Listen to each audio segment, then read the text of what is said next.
L'avertissement du Japon fait suite à une décision de justice sud-coréenne concernant la saisie de l'équivalent d'environ 725 000 $ américains d'obligations détenues par Mitsubishi Heavy Industries dans le fabricant sud-coréen de machines industrielles.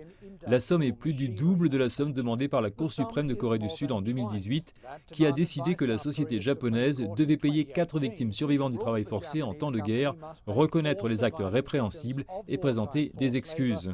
Le nouveau chiffre comprendra les pertes approximatives encourues du fait du retard dans le paiement de la somme d'indemnisation initiale. La société japonaise a refusé de se conformer à la décision qui, selon Tokyo, viole le droit international. Et le plus haut porte-parole du gouvernement japonais a averti la Corée du Sud de ne faire aucune tentative de saisie d'actifs. Si elle est approuvée, cela mettrait les relations Japon-Corée du Sud dans une situation grave. Il faut l'éviter. Nous l'avons signalé à plusieurs reprises à la partie sud-coréenne. Nous voulons exhorter encore plus la Corée du Sud à présenter une solution acceptable pour le Japon.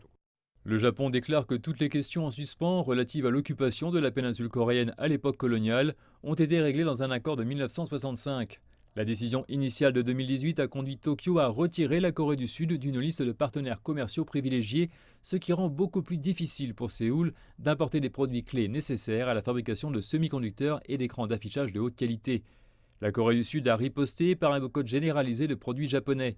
Un porte-parole du bureau présidentiel sud-coréen a déclaré que Séoul surveillait de près les derniers développements.